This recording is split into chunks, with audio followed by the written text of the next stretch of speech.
Praise the lord. ప్రభువైన యేసుక్రీస్తు నామంలో మీకందరికీ కూడా శుభములు తెలియజేస్తున్నాను.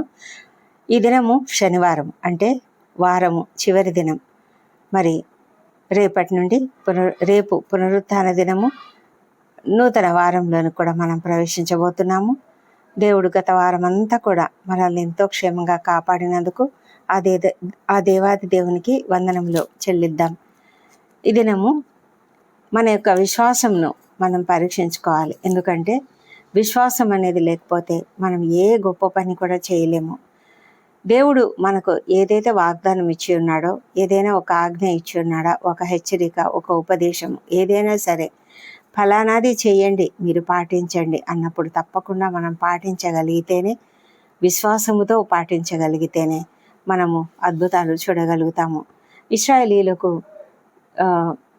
ప్రభు తండ్రి అయినటువంటి దేవుడు ఇచ్చినటువంటి మాట ఏంటంటే, వారు యోర్దాను నదిని దాటాలి.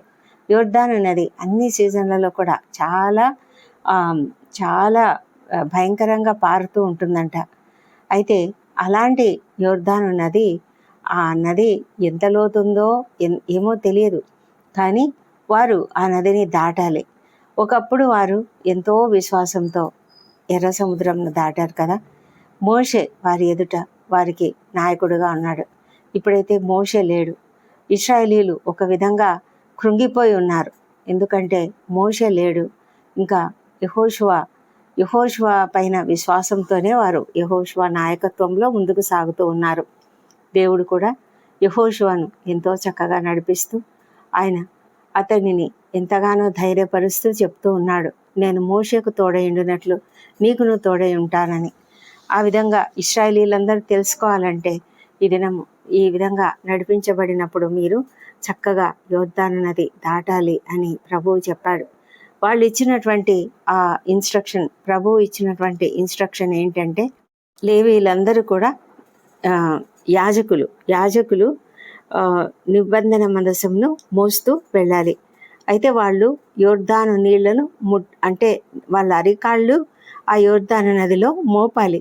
అప్పుడే వారి ఆ యొక్క నీళ్లు ఆగిపోతాయి అని దేవుడు వారికి చెప్పాడు. అయితే వారికి నిజంగా ఎంతో విశ్వాసం ఉండాలి కదా. ఎవరైనా అంత వేగంగా పారుతున్నటువంటి ఆ యోర్దాను నదిలో కాళ్ళు పెట్టడం అనేది ఎంత ఒక భయముతోనూ ఒక అనిశ్చితి మన ఫీలింగ్ ఉంటుంది కదా. అయితే వారు ఎంతో ధైర్యంగా విశ్వాసంతో నడిచారు. మరి మిగతా వాళ్ళు ఎంత దూరం ఉండాలి? చాలా దూరం ఉండాలి. నిబంధన మందసం మోస్తున్న వారు ముందు ఉండాలి. అయితే వారికి మిగిలిన వాళ్లకు చాలా దూరం ఉండాలి. అయితే యోర్దాను నది ఎప్పుడు స్టాప్ అవుతుంది? వాళ్ళ యొక్క యాజకుల యొక్క మొదటి అడుగు అందులో పడాలి. ఆ మొదటి అడుగు ఎలా ఉండాలి తెలుసా? విశ్వాసంతో కూడినది అయి ఉండాలి. నేను ఈ దినం ఏ పని చేస్తున్నామో మనకు తెలియదు, కానీ ఆ పని ప్రారంభించడానికి ఒక అడుగు వేయాలి కదా. ఆ అడుగు విశ్వాసంతో వేద్దాం.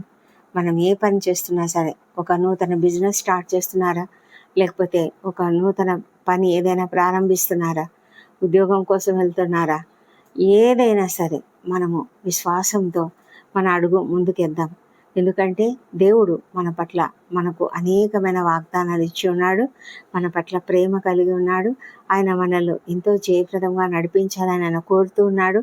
ఆయన యొక్క చిత్త ప్రకారంగా మనం ఏ పని చేస్తున్నప్పటికీ కూడా మనము ఆయన పైన విశ్వాసంతో మనము అడుగు ముందుకు వేయాలి. మరి ఈ యోర్దాను నదిలోనికి అడుగులు పెట్టినటువంటి యాజకులు ఎంతో విశ్వాసంతో వాళ్ళ కాళ్ళు ఆ యోర్దాను నదిలో పెట్టారు. అడుగు అలా పెట్టగానే ఆ వాటర్స్ అన్నీ కూడా స్టాప్ అయిపోయాయి. ఎంత అద్భుతం కదా. అవన్నీ కూడా ఎంతో ఎగువ నుండి పారుతున్నటువంటి నీళ్ళన్నీ కూడా, ఎక్కడైనా ఎగువ నుండి పారే నీళ్లు ఆగడం అనేది చాలా అసాధ్యమైన విషయం. దేవుడు ఏ అద్భుతం చేసినా ఒక్కొక్క అద్భుతానికి ఒక్కొక్క వైవిధ్యం ఉంటుంది. చాలా వైవిధ్యంగా ఆయన అద్భుతాలు చేస్తూ ఉంటాడు. ఒక అద్భుతం చేసినట్లు ఇంకొక అద్భుతం ఉండదు. మరి ఎంత అద్భుతమో, పైనుంచి నీళ్లు పారుతున్నాయి. ఆ పారుతున్నటువంటి నీళ్లు అలా కొంత దూరంలో ఆగిపోయాయంట. అక్కడే బహుదూరంన నిలిచిపోయాయి, ఏకరాశిగా నిలిచిపోయాయంట. ఎంత అద్భుతం కదండి! ఇది నిజంగా ఊహిస్తేనే చాలా ఆశ్చర్యం అనిపిస్తుంది. మరి దేవుడు అంత అద్భుతాలు చేయగలిగినటువంటి శక్తిమంతుడు, ఆయన సర్వశక్తిమంతుడు. దేవుడు కొన్నిసార్లు మనకు కొన్ని ఇన్స్ట్రక్షన్స్ ఇస్తాడు. అయితే ఆ ఇన్స్ట్రక్షన్స్ పాటించాలంటే మనకు చాలా విశ్వాసం కావాలి, ధైర్యం కావాలి. అవన్నీ రిస్క్తో కూడిన పనుల్లాగా ఉంటాయి. ఏమో ఒకవేళ అలా అడుగు పెట్టగానే ఆ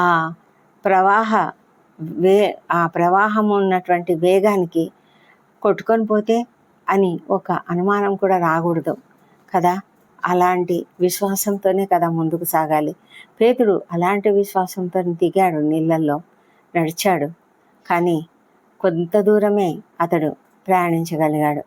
వీళ్ళు యాజకులు ఆ నిబంధన మందసమును మోస్తూ ఉన్నారు. ఒక పవిత్రమైన నిబంధన మందసము. అంతకు ముందుగానే వారందరూ తమను తాము పరిశుద్ధపరుచుకున్నారు.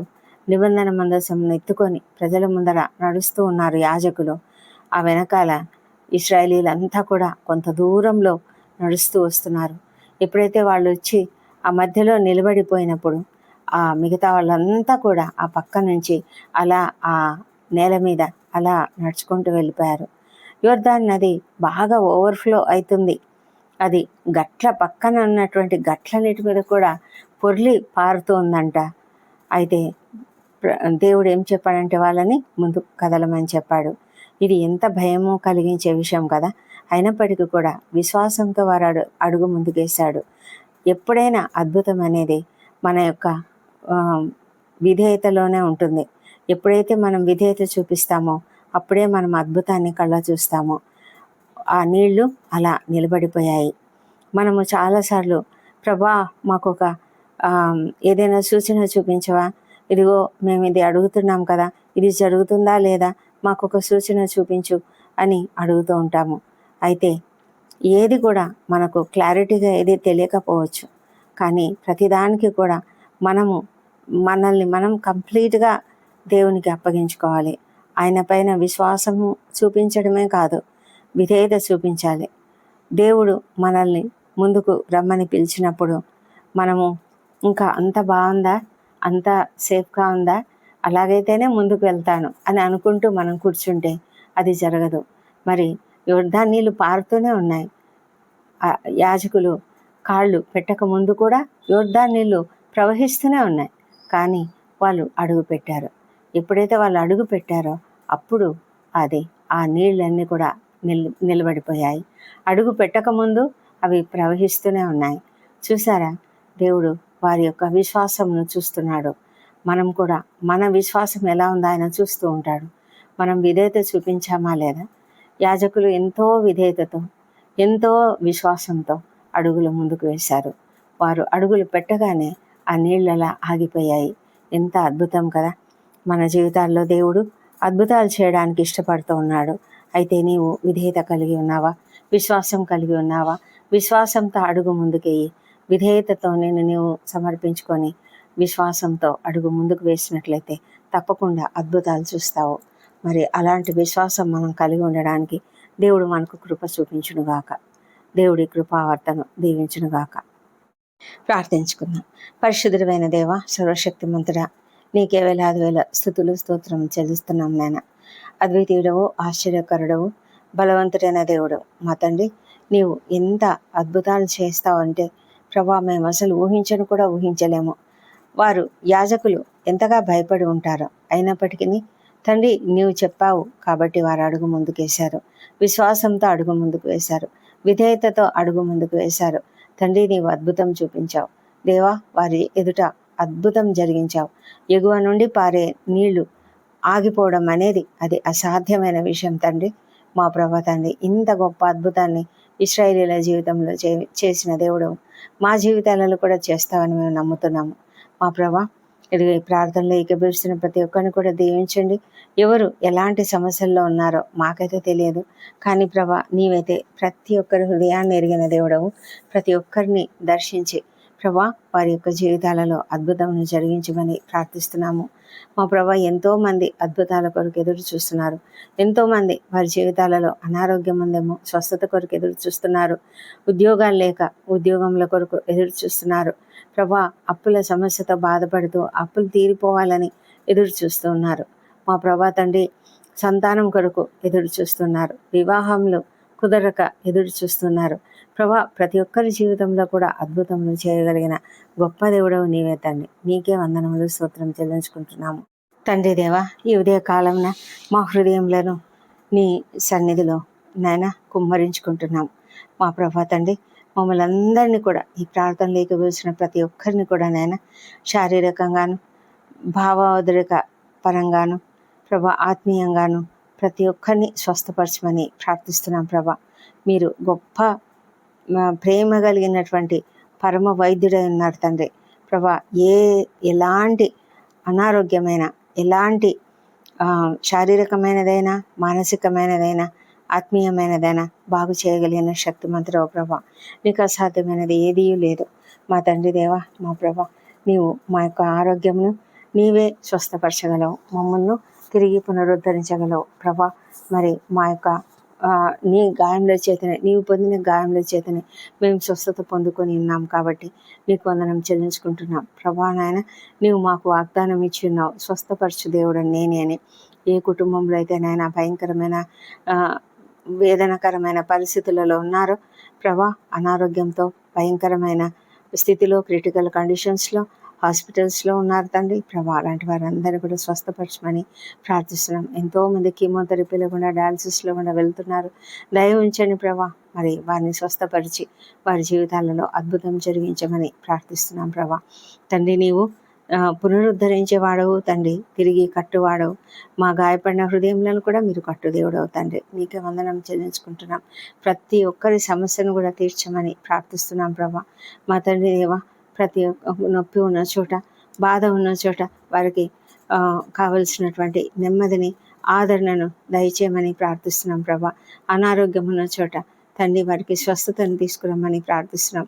ఎవరైతే ఆందోళనతో ఉన్నారో భయంతో ఉన్నారో వారికి నాయన శాంతిని సమాధానమును అనుగ్రహించమని ప్రార్థిస్తున్నాము.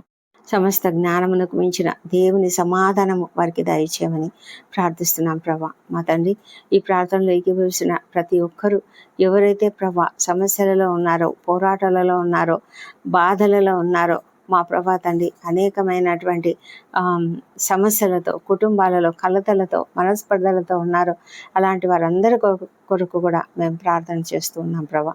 ప్రతి ఒక్కరి జీవితంలో మీరు సమాధానం తీసుకురండి, శాంతిని తీసుకురండి మా తండ్రి ప్రభా. నీ స్వస్థత ప్రతి ఒక్క కుటుంబంలో ప్రవహింపనీయండి మా తండ్రి దేవా.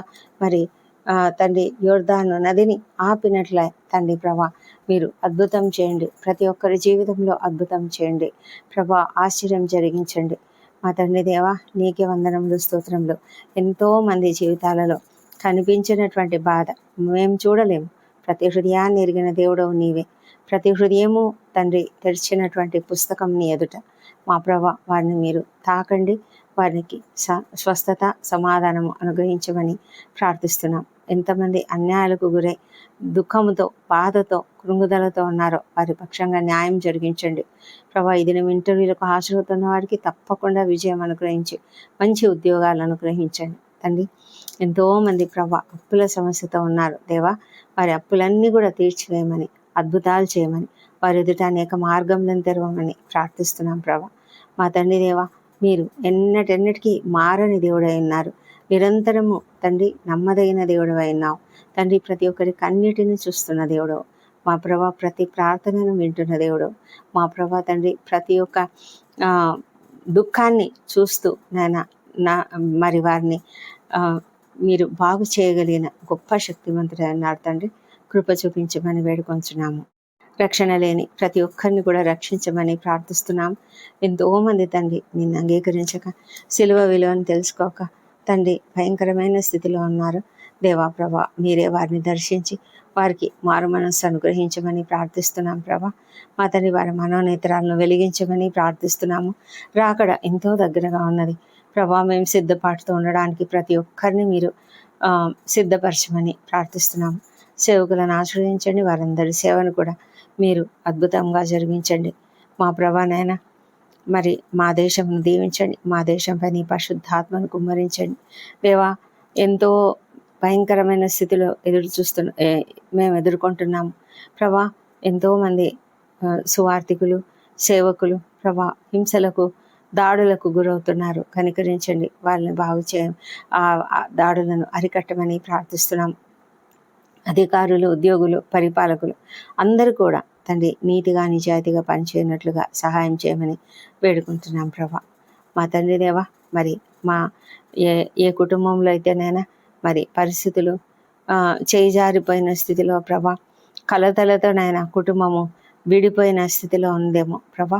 అలాంటి స్థితిలో ఉన్న ప్రతి కుటుంబాన్ని కూడా మీరు బాగు చేయండి ప్రభా. మీరు సరిదిద్దండి ప్రతి కుటుంబాన్ని. మీరు ప్రతి నష్టమును కూడా తీసివేసి నాయనా మరి చక్కటి సంబంధమును తిరిగి పునరుద్ధరించమని ప్రార్థిస్తున్నాం ప్రభా. నాయనా ఏ యొక్క బిజినెస్ లాస్లో నడుస్తున్నదో దానిని కూడా పునరుద్ధరించమని ప్రార్థిస్తున్నాం తండ్రి. యవనస్తులను దీవించండి, వారందరూ కూడా తమ యొక్క నూతన తరగతులకు వెళ్ళాలి ప్రభా. సిద్ధపడుతూ ఉంటుండగా ప్రతి ఒక్కరిని కూడా మీరు ఆశీర్వదించి ఉన్నత స్థాయికి వారిని తీసుకురమ్మని ప్రార్థిస్తున్నాం ప్రభా. మా తండ్రి దేవా, నీ యొక్క స్వస్థత కలిగించే ఒక మంచి తాకిడిని ప్రతి ఒక్కరు అనుభవించేలాగున సహాయం చేయమని ప్రార్థిస్తున్నాం ప్రభా. ప్రతి ఒక్కరికి ఓపికను, సహాయమును అనుగ్రహించమని ప్రార్థిస్తున్నాము మా తండ్రి దేవా. ఈ దినము మా ఉద్యోగ జీవితాలలో తండ్రి మమ్మల్ని అందరినీ కూడా ఎంతో జయప్రదంగా నడిపించండి మా ప్రభా. మా పనులన్నీ కూడా ఉత్తమమైనవిగా ఉండాలి మా ప్రభా. మాకు కావాల్సిన మంచి జ్ఞానమును మీరు అనుగ్రహించమని కూడా ప్రార్థిస్తున్నాము. ప్రపంచమంతటా శాంతి, సమాధానమును అనుగ్రహించండి. ఇజ్రాయెల్ దేశంను దీవించండి తండ్రి. యెరూషలేమును దీవించి వారి నగరాలలో క్షేమమును, వారి ప్రాకారములలో నెమ్మదిని దయచేయండి మా ప్రభా. ప్రపంచమంతటా కూడా ఎంతో పరిస్థితులు భయంకరంగా ఉన్నాయి. మరి నివురు గప్పిన నిప్పులాగా తండ్రి యుద్ధ వాతావరణం ఉన్నది మా తండ్రి. మీరు కనికరించమని ప్రార్థిస్తున్నాము తండ్రి ప్రభా. విశ్వాసులంతా కూడా ప్రార్థనలలో ఉండునట్లుగా సహాయం చేయమని వేడుకొంచున్నాం. ఇదనం బర్త్డేలు, వివాహ దినం జరుపుకుంటున్న బిడ్డను దీవించండి. గడిచిన సంవత్సరం అంతయు మీరు వారికి చేసిన ప్రతి మేలును బట్టి నీ వందనములు. రాబోయే సంవత్సరంలో ఇంకనూ అధికమైన మేలులను అనుగ్రహించమని ప్రభా. నీ యొక్క ముఖకాంతిని వారిపైన ప్రకాశింపజేసి సంతోషము వారికి అనుగ్రహించమని ప్రార్థిస్తున్నాము మా తండ్రి. మా అందరిపైన కూడా నీ యొక్క కృపను కుమ్మరించండి. మా విశ్వాసమును బలపరచండి. విధేయతను మాకు అనుగ్రహించండి మా తండ్రి ప్రభా. నీపైన ఆనుకొని మేము జీవించుటకు మాకు సహాయం చేయమని ప్రార్థిస్తున్నాము. నీకే కృతజ్ఞతాస్తుతులు చెల్లిస్తున్నాము. నీకే సమస్తమైన ఆరాధన, ఘనత, మహిమ, ప్రభావములు ఆరోపిస్తూ యేసు నామములో ఈ ప్రార్థనలు అంగీకరించమని వేడుకుంటున్నాం తండ్రి. Amen, amen.